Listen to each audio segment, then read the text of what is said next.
Bom dia a todos, sejam muito bem-vindos. Estamos aqui numa live da Vocação Jurídica. É com enorme prazer que eu estou fazendo essa live hoje. Estamos iniciando a semana com força total, né? Meu nome é Roberta Andriane Renault e hoje eu quero falar sobre um tema que é muito importante, né? As estratégias que nós devemos adotar no momento da elaboração de uma apelação criminal. A primeira observação que eu tenho a fazer é a estrutura de uma peça. Quando a gente vai falar de apelação criminal, é importante que vocês entendam quais são os temas que nós podemos abordar, né? Qual é a estrutura dessa peça? A maioria procura modelos de internet, principalmente quando é advogado iniciante, quando ainda não tem muita prática na advocacia. Então a gente começa a estrutura da peça com as questões preliminares, erros que tenham sido cometidos ao longo do processo, erros que violam a legislação processual penal, garantias constitucionais, isso tudo é abordado em caráter preliminar.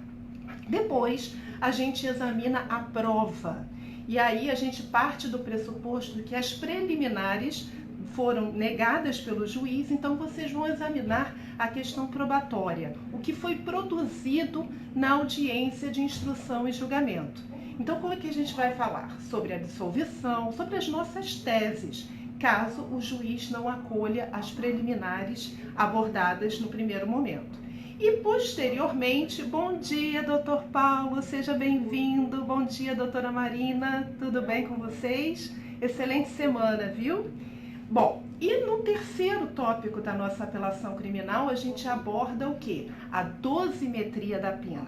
Aí a gente parte do pressuposto de que o juiz considerou que o nosso cliente merece realmente uma condenação, que o tribunal está mantendo a condenação, e a gente vai discutir a questão da dosimetria da pena. Então é muito importante que a gente saiba as regras do artigo 59 do CP, que a gente saiba a fixação da pena base, os critérios adequados, verificar se o juiz não incorreu em violação ao princípio non bis in idem, o que é muito comum de acontecer. Mas o que eu quero trazer aqui, bom dia, doutora Roseli, tudo bom? O conhecimento da estrutura da peça de uma apelação criminal, ele não é suficiente para você elaborar a melhor peça possível. Você tem que ter em mãos estratégias e saber quais as estratégias adequadas para aquele caso específico. Vamos a um caso em concreto. Bom, eu fui constituída num processo apenas na fase de apelação, ou seja, esse cliente ele havia sido processado, denunciado e condenado primeiro ele foi denunciado pela prática de descaminho, contrabando, corrupção ativa, né? E aí, o que aconteceu? A prova desses autos era tão somente a interceptação telefônica. Então, sem essa interceptação telefônica, o juiz não chegaria ao conhecimento ou à convicção de que o cliente teria praticado esses fatos que foram imputados. E aí, o que aconteceu? O advogado, na fase da instrução, quando ele chegou em alegações finais, ele questionou novamente a questão da incompetência do juízo e, no mais, ele disse que o cliente merecia absolvição por tal e tal motivo. E aí, o que aconteceu? O meu cliente, quando eu fui constituída para apelação, o meu cliente já havia sido absolvido de todas as imputações. A única que prevaleceu foi a corrupção ativa. Então aí, o que eu pensei, né? Qual é a estratégia que vocês devem adotar no momento da apelação? Eu poderia, por exemplo, em caráter preliminar, reiterar a incompetência do juízo. Mas o que aconteceria se eu dissesse que o juízo competente para o processo e julgamento não é o juízo federal, porque ele foi condenado na esfera federal?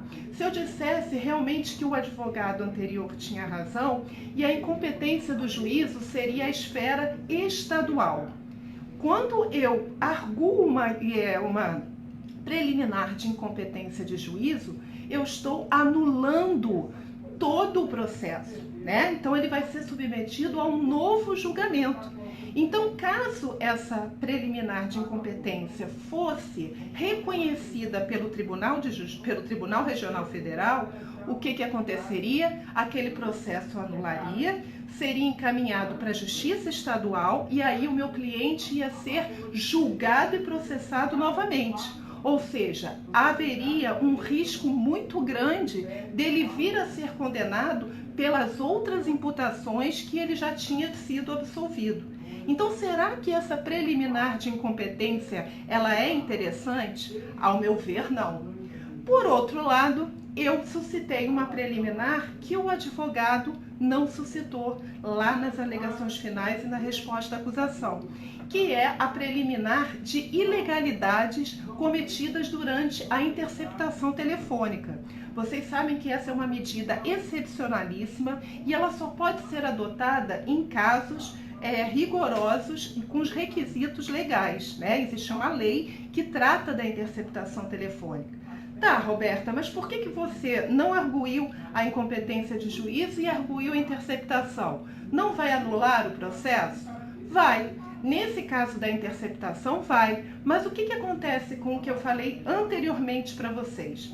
A única prova que existia acerca dessas supostas práticas delitivas era justamente a interceptação telefônica.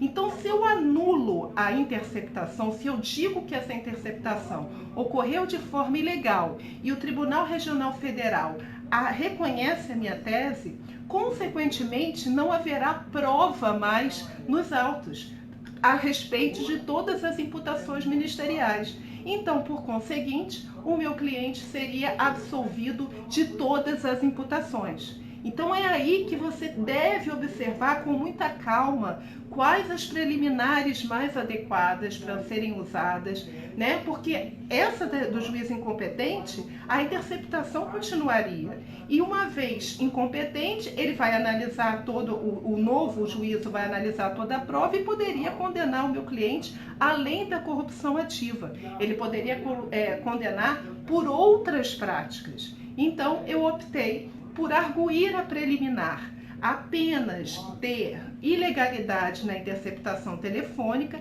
para que esse processo fosse anulado e aí o juiz teria que examinar novamente os autos. Como a interceptação não seria mais admitida como prova, não haveria mais nada contra o meu cliente. Isso levaria à absolvição completa. Essa foi a minha estratégia. E lógico que quando eu fui para o tópico seguinte da apelação criminal, o exame da prova, eu destaquei que o juiz foi muito sábio ao absolver por todas as práticas delitivas. Então, todos os crimes que o juiz absolveu, eu manifestei expressamente o interesse de manter a sentença, que eu queria a reforma apenas parcial, isso é muito importante, que eu queria a reforma apenas com base no crime de corrupção ativa.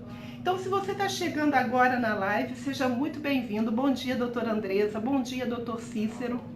Quem está chegando agora, essa live vai ficar arquivada na Vocação Jurídica. Depois assistam desde o início, para vocês entenderem exatamente o tipo de estratégia que eu adotei em um caso concreto. Eu agora vou passar para vocês, pelo menos uma vez por semana, situações que eu estou vivenciando, né, no exercício diário da advocacia ou através de consultorias que eu presto e trazer exemplos interessantes que vocês possam adotar na vida de vocês também. Lembrando o meu convite para o próximo dia 16 de julho, eu vou ministrar um curso gratuito sobre prisões em flagrante, sobre audiência de custódia. Vai ser lá na Escola Superior de Advocacia, a ESA, lá da OAB de Niterói.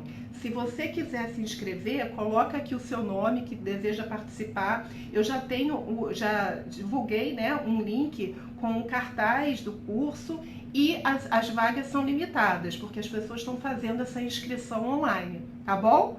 Então, essa era a minha dica para vocês. Eu desejo para vocês uma semana maravilhosa, de muita produtividade, muita força, muito comprometimento, isso que eu falo sempre. Não se aventurem na advocacia criminal sem um estudo prévio, né? Um mínimo de preparo é sempre necessário, tá bom? Ó, Um abraço para todos, fiquem com Deus e até a nossa próxima live. Tchau, pessoal. Obrigada.